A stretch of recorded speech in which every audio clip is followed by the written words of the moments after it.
Hello students, good morning. आज हमारा first year class का प्रोज का फर्स्ट चैप्टर हम लोग पढ़ने जा रहे हैं। चैप्टर नेम है पोर्ट्रेट ऑफ अ लेडी। ठीक है, देखिए चैप्टर स्टार्ट करने से पहले हम लोग थीम के बारे में समझ लेते हैं कि इस चैप्टर की थीम क्या है। पोर्ट्रेट के बारे में समझ लेते हैं। पोर्ट्रेट मीन्स क्या होता है? तस्वीर, लेडी यानी किसी औरत की। तो जो इसके राइटर है खुशवंत सिंह, वो क्या है, किसी लेडी की पोर्ट्रेट के बारे में डिस्क्राइब कर रहे हैं। ठीक है, अब देखिए ये जो राइटर है खुशवंत सिंह, ये क्या है, इस चैप्टर में अपनी दादी के साथ का रिलेशनशिप बता रहे हैं, यानी कि उनकी दादी के साथ बचपन में किस तरह का रिलेशनशिप था। ठीक है, ये दोनों ही लोग किस तरह से एक दूसरे के साथ टाइम स्पेंड करते थे और किस तरह से मतलब अपने बचपन में मौज मस्ती किया करते थे। फिर आफ्टर पासिंग टाइम उन्होंने ये भी डिस्क्राइब किया है कि टाइम टू टाइम जैसे कि टाइम पास होता जाता है तो उनकी दादी के साथ का जो रिलेशनशिप है वो किस तरह से चेंजमेंट हो जाता है, यानी कि उसका टर्निंग पॉइंट बताया है कि मतलब किस तरह से उनकी रिलेशनशिप में चेंजमेंट होता जाता है।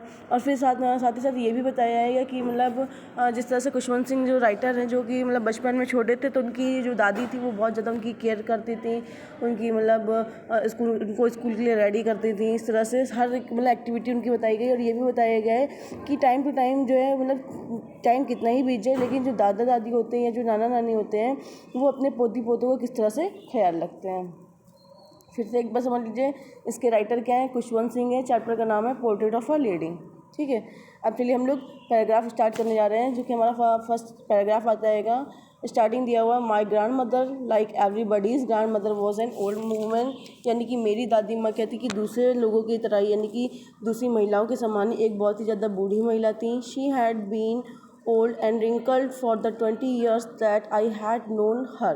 ठीक है, शी हैड बीन ओल्ड मतलब वो बहुत बूढ़ी थी, एंड रिंकल्ड यानी कि उनके फेस पर झुर्रियाँ पड़ी हुई थी। फॉर 20 ईयर्स यानी कि लगभग 20 सालों से, मतलब 20 सालों से जब से मैं उनको जानता था। डैट आई हैड नोन हर, कि जब से मैं उनको जानता था या जब से मैं उनको देख रहा था, तो लगभग 20 सालों से मैं उनको ऐसे ही देख रहा था कि वो बहुत ज़्यादा बूढ़ी थी और उनके चेहरे पर झुर्रियाँ पड़ी हुई थी। नेक्स्ट दिया हुआ है कि people said that she had once been young and pretty. ठीक है, पहले इसका मतलब समझ लेते हैं कि लोगों का ये कहना था कि she had once been young, मतलब किसी ज़माने में या किसी समय में क्या थी, वो बहुत ज़्यादा यंग हुआ करती थी, युवा हुआ करती थी, एंड प्रीटी और बहुत ज़्यादा सुंदर हुआ करती थी। And had even had a husband, और यहाँ तक कि मतलब वो अपनी युवावस्था में बहुत ज़्यादा प्रीटी थी और उनके हस्बैंड भी थे। But that was hard to believe, लेकिन राइटर के लिए ये बात बिलीव करना क्या था, बहुत ज़्यादा मुश्किल था। क्यों मुश्किल था? क्योंकि बचपन से राइटर जो है बूढ़ी दादी माँ को ठीक हो उसी रिंकल्ड फेस के साथ देख रहे हैं, ओल्ड एज में देख रहे हैं। उन्होंने कभी भी अपनी दादी माँ को मतलब यंग एज में नहीं देखा था, तो उनके लिए इस बात को विश्वास करना क्या था, बहुत ज़्यादा मुश्किल था। My grandfather portrait hung above the mantelpiece in the drawing room. ठीक है, अब अपने दादाजी के बारे में बता रहे हैं कि जो दादाजी की पोर्ट्रेट थी, यानी कि जो तस्वीर थी, हंग मतलब लटकी हुई थी, above the mental peace. Mental peace क्या होती है? अंगीठी। अंगीठी किसे कहते हैं? जैसे कि मतलब मॉडर्न एज में जो घरों में जो आग जलाने का फायर प्लेस होता है उसको बोलते हैं अंगीठी। ठीक है, कि मतलब राइटर बता रहे हैं कि जो उनके दादाजी की जो तस्वीर थी वो ड्राइंग रूम में जो मेंटल पीस है, यानी कि जो अंगीठी थी उसके ऊपर लटकी हुई थी। He wore a big turban and loose fitting cloth, और वो कहते हैं वोर मतलब पहने हुए थे, वियर की सेकंड फॉर्म है वोर, वो पहने हुए थे अ बिग टर्बन, एक बड़ी सी पगड़ी। टर्बन में होता है पगड़ी।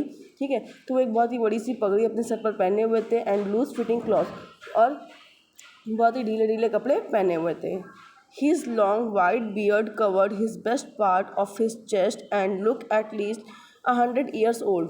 और उनकी जो दाढ़ी थी वो उनकी छाती के अधिकतर हिस्से को कवर कर रही थी, और मतलब देखने में इस तरह से लग रहा था, यानी कि जो उनकी पूरी फिजिकल अपीयरेंस, जो उनकी एक्टिविटी थी, वो फिजिकल अपीयरेंस को देख करके उनकी लगता था कि वो कम से कम 100 सालों के होंगे। He did not look the sort of person who would have a wife और अ चिल्ड्रन, और दिखने में उनको मतलब इस प्रकार कोई भी व्यक्ति अगर उनको देखता तो कोई भी व्यक्ति ये नहीं कह सकता था कि वो इस प्रकार के व्यक्ति होंगे कि उनकी कोई भी बीवी बच्चे होंगे। ठीक है, मतलब वो इतनी ज़्यादा एजेड लग रहे थे कि कोई ये नहीं कह सकता था कि इस एज में भी उनके बीवी बच्चे होंगे। हाँ, बल्कि ये कोई देख करके कह सकता था that he did not look a short of person who would have a wife और चिल्ड्रन, कि कोई व्यक्ति उन्हें देखकर ये नहीं कह सकता था कि उनकी वाइफ और चिल्ड्रन होंगे। He looked as if he could have only have lots and lots of grandchildren. ठीक है, मतलब जो उनकी जो तस्वीर थी उसको देख कर ये लग रहा था कि उनके बीवी बच्चे नहीं होंगे, बल्कि उनके ढेर सारे पोते और पोतियाँ होंगी।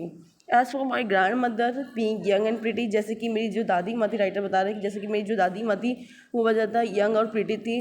The thought was almost revolting, ठीक है। और ये विचार क्या था कि मतलब राइटर के माइंड में अक्सर कर एक तरह से कहते विरोध को उत्पन्न करता रहता था, या उनको मतलब बहुत ज़्यादा कहते कि मतलब परेशान करता रहता था कि दादाजी की पोर्ट्रेट को देखने पर ऐसा लगता था कि वो क्या है कि मतलब बहुत सारे पोते पोतियाँ वाले होंगे, जबकि दादी माँ क्या थी, बहुत ज़्यादा यंग थी और प्रिटी थी। She often told us the game she use to play as a child, ठीक है। यहाँ बताया राइटर की जो दादी माँ थी वो अक्सर कर उन खेलों के बारे में राइटर को बताया करती थी कि जब वो खेला करती थी, यानी कि अपने बचपन में खेले गए खेलों को राइटर को वो बताया करती थी। That seemed quite absurd and undignified on her part, and we treated it like the fables of the prophets she used to। और जब वो इस तरह से मतलब अपने के द्वारा खेले गए खेलों के बारे में बताया करती थी, जब वो छोटी थी जो खेल खेलती थी उसके बारे में बताया करती थी, तो उसके ये भाग पर काफ़ी बहुत ही मतलब मूर्खता का, या कहते हैं मतलब उनकी बातों को सुनकर बहुत ही बेतुकापन का या अशोभनीय सा, मतलब बहुत ज़्यादा अद्भुत सा प्रतीत होता था। क्योंकि राइटर कह रहे हैं कि हम उन्हें इसी प्रकार मानते, यानी कि जो वो खेल हमें बताया करती थी खेलने के बारे में कि वो बचपन में खेलती थी, तो उनके द्वारा बताए गए खेलों को जो है हम इसी प्रकार समझते थे जैसे कि मान लो हम धर्म गुरुओं की या दंत कथाओं की कहानियाँ सुनते थे। यानी कि जिस तरह से हमें जो दादी माँ थी वो दंत कथाओं की या धर्म गुरुओं की या प्रॉफिट की कहानियाँ से हमें सुनाया करती थी, तो उनके द्वारा बताए गए खेल भी हमें उन कहानियों के समान ही दिखाई देते थे। ये आपका पैराग्राफ यहाँ पर फिनिश हो गया, पैराग्राफ फर्स्ट। अब देखिए पैराग्राफ सेकेंड, ठीक है।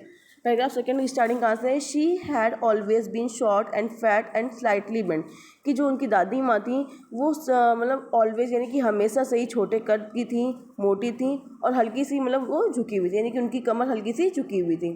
हर face was criss cross of wrinkling running from everywhere to everywhere, उनके चेहरे पर क्या थी, तिरछी मिर्ची झुर्रियाँ पड़ी हुई थी, यानी कि जो उनका चेहरा था वो पूरा क्या झुर्रियों से भरा हुआ था, हर जगह उनके फेस पर झुर्रियाँ आराम से देखी जा सकती थी। No, we were certain she had always been as had known her, और हमें इस बात पे पूरा विश्वास था कि हम उन्हें वे हमेशा से ही ऐसी थी, यानी कि हम उन्हें जैसा देख रहे हैं वो हमेशा से ही वैसी थी। वो शायद प्रीटी ना हो, लेकिन हम उनसे मतलब जब से 20 सालों से हम उन्हें देख रहे हो हमको वो बिल्कुल वैसे ही दिखाई पड़ रही है। किस तरह से दिखाई पड़ रही है कि 20 सालों से लगभग उनके चेहरे पर झुर्रियाँ पड़ी हुई थी, पूरे चेहरे पर झुर्रियाँ इधर उधर दिखाई पड़ती थी। And had state old so terribly old that she could not have grown older, और वो इतनी ज़्यादा बूढ़ी हो चुकी थी कि अब वो और अधिक उम्र उनकी नहीं हो सकती थी, यानी कि और अधिक वो नहीं बढ़ सकती थी। And had stayed at the same age for 20 years, और लगभग 20 सालों से अपनी इसी उम्र पर टिकी हुई थी, यानी कि लगभग 20 सालों से उनका वही फिजिकल अपीयरेंस था, वही एक्टिविटी थी, उसमें कोई भी चेंज में नहीं आया था। She could never been pretty, वो बिल्कुल भी सुंदर नहीं रह गई थी, but she was always beautiful, लेकिन हमेशा से वो सुंदर थी, यानी कि वो अब बिल्कुल भी आकर्षक नहीं हो सकती थी, लेकिन क्या थी कि वो हमेशा से ही सुंदर थी। She hobbled about the house in spotless white with one hand resting on her waist to balance her stoop and the other telling the beads of her rosary, कि वो हमेशा घर में जो बेदाग सफ़ेद कपड़ों में लंगड़ा कर चलती थी, ठीक है। स्पॉटलेस मतलब बेदाग कपड़ों में लंगड़ा कर चलती थी। वो अपने कमर के झुकाव को संतुलन करने के लिए अपना एक हाथ कमर पर रखती थी और दूसरे हाथ से अपनी माला मतलब जो उनकी जो जप करने की जो माला होती थी उसे फिराती थी, यानी कि एक हाथ को अपने कमर पर अपने आप को बैलेंस करने के लिए रखती थी और दूसरे हाथ से क्या थी, हमेशा माला लिए जप करती रहती थी। Her silver locks were scattered untidily over her pale curved face and her lips constantly moved in audible prayer। Her silver locks मतलब जो चांदी के समान जो सफ़ेद बाल थे वर स्कैटर मतलब बिखरे हुए होते थे, अनटाइडली मतलब इधर उधर, ओवर हर पेल यानी कि उनके पीले से चेहरे पर, ठीक है, कि जो उनके चांदी के समान दिखने वाले सफ़ेद रंग के जो बाल थे वो उनके पीले रंग के चेहरे पर इधर उधर हमेशा बिखरे रहते थे। And her lips constantly move in audible prayer, और जो उनके लिप्स थे यानी कि जो उनके होठ थे कॉन्स्टेंटली मतलब होता है लगातार। इनऑडिबल प्रेयर यानी कि अश्राव्य प्रार्थना यानी कि जिसे कोई सुन ना सके, ठीक है। तो वो हमेशा मन की प्रार्थना में उनके जो होठ थे वो हमेशा हिलते रहते थे। यस शी वॉज ब्यूटीफुल, हाँ वो बहुत ज़्यादा सुंदर थी। She was like the winter landscape in the mountains, और वो इतनी ज़्यादा सुंदर थी कि वो दिखने में शीतकालीन के पहाड़ भूदृश्य जैसी थी, यानी कि जिस तरह से ठंडी के मौसम में पहाड़ों पर बर्फ़ जम जाती है और जो दृश्य होता है बहुत ज़्यादा सुंदर दिखाई पड़ता है, तो उसी सुंदर दृश्य के समान ही या उसी पहाड़ों पर जमी हुई बर्फ़ के समान ही वो बहुत ज़्यादा सुंदर दिखाई देती थी।